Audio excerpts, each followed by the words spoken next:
Al-Qaeda was 5,000 to 6,000 people. There are more Crips in the state prison system in Virginia than there are Al-Qaeda. It was not like the Legion of Doom or anything like that.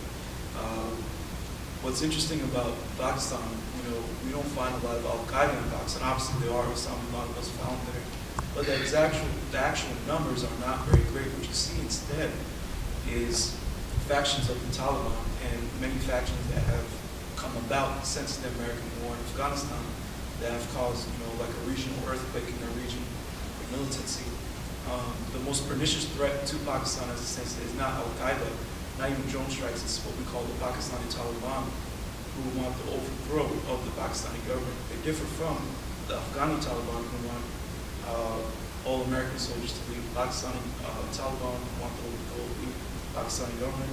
They're the ones that the government is negotiating with now, but I believe that as of now, the negotiations have fallen through.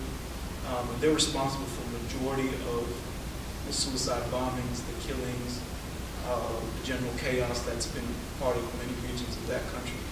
So they only came about, like I said, during the occupation of Afghanistan. The U.S. pretty much kind of, rough-shouldered the Pakistani government to helping them, to providing basis for them, providing logistical support for the invasion. The Pakistani Taliban, or the members of Pakistan and Afghanistan, who saw that as a betrayal because you're siding with the enemy who's occupying the country. And they've become a homegrown militancy. And they've sought to overthrow the government, and they have no qualms about killing anybody who gets in the way. So, to pretty much go back to your original question, is Al-Qaeda a threat? Not as much, but now, due to the way this war of terror has been fought, due to the way these countries have been occupied, these kind of offshoot regional militancies have kind of grown, and they've become very, very dangerous to Pakistan. I'm sure Yemen's become a lot more dangerous after 9/11. All these countries, due to the way drones are used, due to the way the war on terror is fought. Can I add one thing? There's a movie that's actually amazingly nominated for an Oscar and should win it, called Dirty Wars, that you should watch if you haven't. You can watch it online now, you can get it anywhere. That tells a story of two of the people killed in Yemen, among other things in this movie.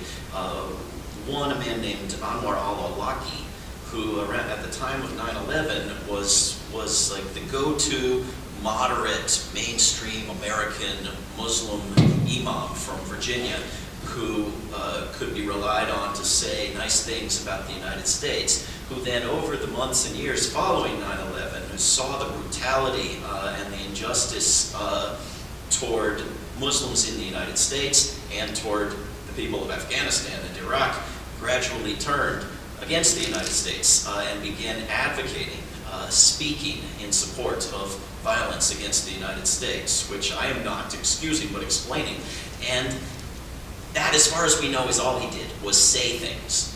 There's been no serious evidence, although there are allegations of his having done something beyond say things. Well, he was blown up with a missile from a drone, and 2 weeks later, another U.S. citizen, his 16-year-old son, with no explanation to this day, no allegation whatsoever that this 16-year-old kid had so much as looked funny at anybody, and along with other victims who were too close to him that day. So killing someone to all appearances because of who his father was.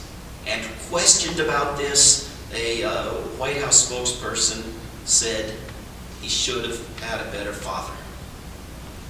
That is, you try to come up with something more immoral, something more clearly sociopathic, other than we need weapons companies for jobs. This is who's being killed. And these are the people they know the names of. Most of the people being killed, they don't know their names. They don't know who it is, much less have evidence against them of anything. Question?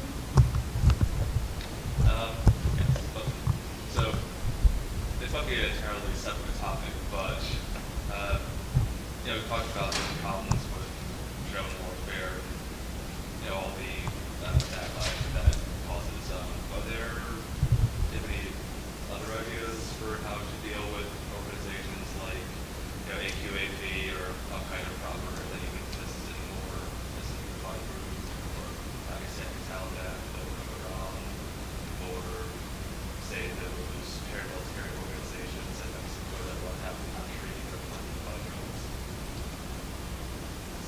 better, follow the money trail and policing. Look, at least in Yemen, for example, most people, especially in the villages, still know each other. You know who these people are, you know where they came from, and then when oftentimes you hear this, they don't know who this person is. They're new to the area, they don't know who this person is. In one instance, they found out that this person is a militant. The community did, this is in Marib. The community didn't want him there. They went to the local authorities, asked them to please arrest him. He said, I don't have any orders. Please contact the people so you can arrest him. I can't do that. What ended up happening is that them as a group ended up clashing with him to try and get him out of the area, and they did. Eventually, maybe a week later, the Yemeni airplane struck not his house, but a house a mile out, which had a woman, a paralyzed husband, and 5 kids. That's the house that was struck, and a week later. And by then, the guy had already left. So what I'm saying is that it's not that difficult, first of all, to detain people. Not as, many times you hear, oh, it's impossible. No, first let's detain, let's hear, let's get information. Where are they getting the money from? What's really happening? How many are they? Prior to 2009, according to US sources, there were 200 members of Al-Qaeda in Yemen. 200. Now, we don't know. And the claims are that it's much higher, but I wouldn't be surprised if it's much higher because of the revenge. The people want revenge and seek compensation and justice. So I think step one is first to collect accurate information. Who's really out there? And stop blaming everything on Al-Qaeda. Right now, anything that happens in Yemen, anything, even between the political elite, they're trying to kill each other. And they say, oh, it's Al-Qaeda. Oh, it's Al-Qaeda. Anybody can kill anybody now and say, oh, it's Al-Qaeda. So first let's get accurate information. Let's stop doing what we're doing now. This counterterrorism policy is not working. Obama said that the U.S. policy of drone strikes, it can only, it's near certainty that you use it when there's near certainty that civilians are not killed. I can tell you with 100% certainty that all of these were civilians, and there are many others. So first step, I think, is also for the U.S. government to reassess this policy, because it's not working. It's creating more Al-Qaeda members. It's perfect for recruitment. And this makes many people in Yemen, I've heard this in Yemen, people ask me, I don't think the U.S. is really serious about fighting terrorism. I think it's just they're creating more. And a lot of people really believe that. And they think that the Yemeni government is also not serious about fighting terrorism, and the U.S. government. So, but again, I say follow the money, do better policing, not military, but investigative work, and get the information before. Yeah, what she said, and obviously the fastest way to deal with terrorism is to stop engaging in it. End the wars, end the drug war, close the bases. When the Soviet Union collapsed and that enemy was gone, and they needed a new enemy, Al-Qaeda was perfect. This is an enemy that can't collapse, that can't go away. Terrorism will never be banished from the earth, so there's a permanent enemy for people in the Pentagon who are on record as desperately needing an enemy. Stop current practices, take 10% of the U.S. military budget, give the entire globe food to eliminate starvation, clean drinking water, and put schools and hospitals in every nation on the planet. Now, what's going to be the most beloved nation on earth rather than the most hated nation on earth? 10%, $100 billion out of $1 trillion a year, and you do that. What makes you safer? What's more moral and more legal and more potentially sustainable environmentally, but also what's going to make us beloved rather than hated? You're going to have pro-America societies around the globe rather than anti-U.S. terrorist groups. Take the other 90% and do something good with it. But it wouldn't take much. $1 trillion is almost unimaginable. And the the things you can do with a fraction of it are tremendous. You could save many times the lives that you spare by taking the money out of killing and putting it into something else. Can I add one other point that I forgot, and I think it's very important, is that many of the people did not have the opportunity, for example, to be educated, and therefore it's really easy to recruit people into a very radical type of thinking when it comes to religion.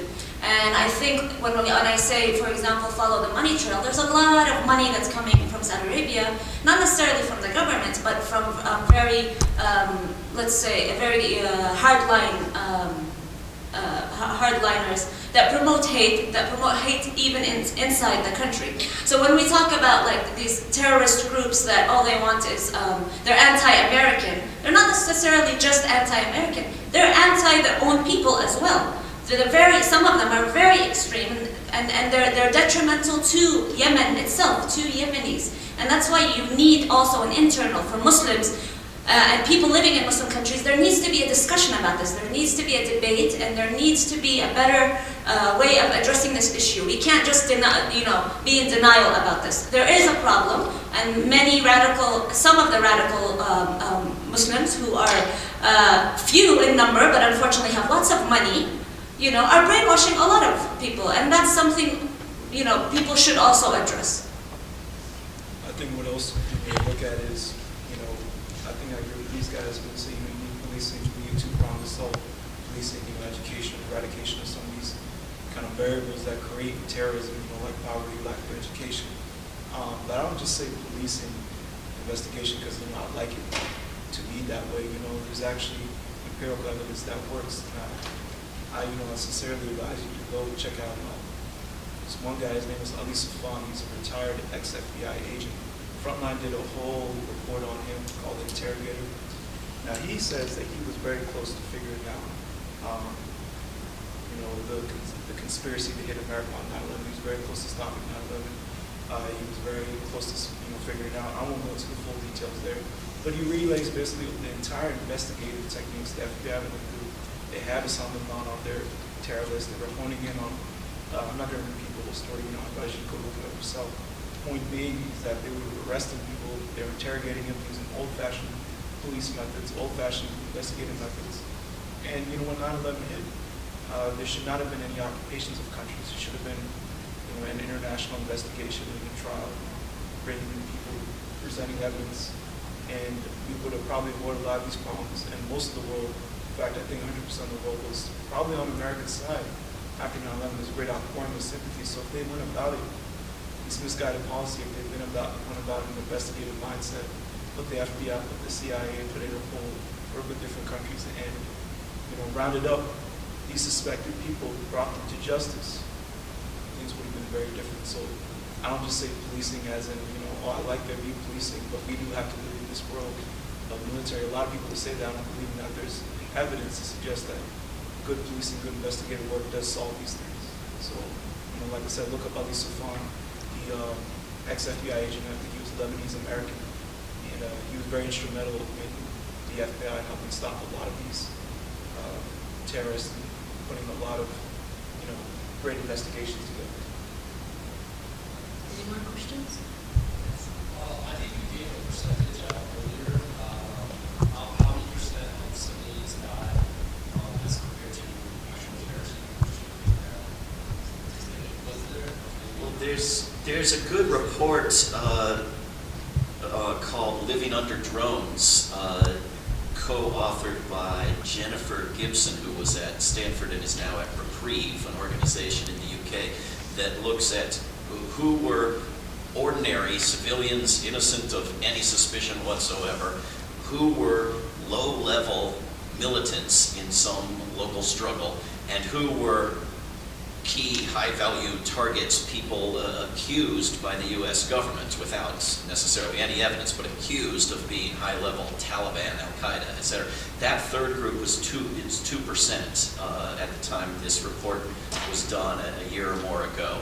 2% are those sort of targets that were led by the White House to imagine these drone wars are going after. The other 98% are militants, which again is not just the analysis of the New York Times, but the policy of the White House to consider any military-aged male who's dead to have been a militant by virtue of the fact that he's been killed. So a big chunk are those, and a big chunk are completely innocent people who are not male or of the right age. And so 98% is pretty high as a rate for violating your supposedly clean, new, civilized war policy. Now, the White House might want to dispute those figures, but the evidence is pretty clear. We know people's names and ages and faces. This is not speculation, and the White House chooses not to make any case. So, and that's a very, very good report, I think. I don't know what you think of this report on drone strikes in Pakistan called Living Under Drones, but I recommend it. I have one more question. You talked about how in Yemen, how they attacked a hospital, and right afterwards they went to the school, they attacked the school. Why did that happen? Was it because by mistake or what reason? I think we should ask them. I mean, Ask your president. Yeah, I'm not sure. I mean, it's not. Unfortunately, it's too common for this to happen. And when he talked about also the double strike, and this also happens in Yemen, where there's an attack the first time, and then anyone that goes and tries to save or people during this attack gets attacked in a double strike. And the idea, the flawed idea or flawed that they have is that anybody who saves people who are obviously militant must be a militant. Now, most people don't even know whether these guys were in fact militants.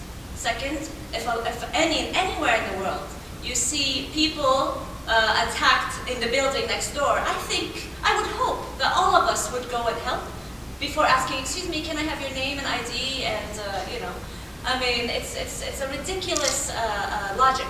And that's the same ridiculous logic that would drive people to, bomb a hospital or a school on the premise that there are militants there and we need to high-value targets there, and we need to get rid of them, even if it happens that they're in schools. Now, I have to say that the Yemeni government is as bad when they send the airstrikes, if not worse, than U.S. drones. The Yemeni government, when they also try and attack militants, do the same thing. They attack hospitals sometimes, private homes, public property in general, public and private property in general, and no compensation. So I don't know why they do it, but it's obviously a really bad logic. I mean, there's no logic in it. Any more questions? Yes, go ahead. That's probably more for Ida than anybody else, but it's like when you play the sound of the drone going over, it kind of reminds me of like the flips and sound in the U.S. where they like sort of like decide, like Silver London and World War II, but and I know that there were definitely a lot of psychological impacts and that sort of thing beyond just the human death toll and everything. They definitely keep it about looking into the parallels between things that sort of psychological effects and like the sort of weird. I think that's really important. There's a psychologist in Abiyan, the province of Abiyan, where there have been a lot of drone strikes, and he asked children to just draw, how do you feel? And too many of these, drawings were really too dark for her. And it was after a number of drone strikes had hit, after there was a conflict also between Al-Qaeda and the government, and Al-Qaeda was, they left the area. And of course, there are many psychological impacts on the children, on the parents, on pregnant women. Many women, had miscarriages.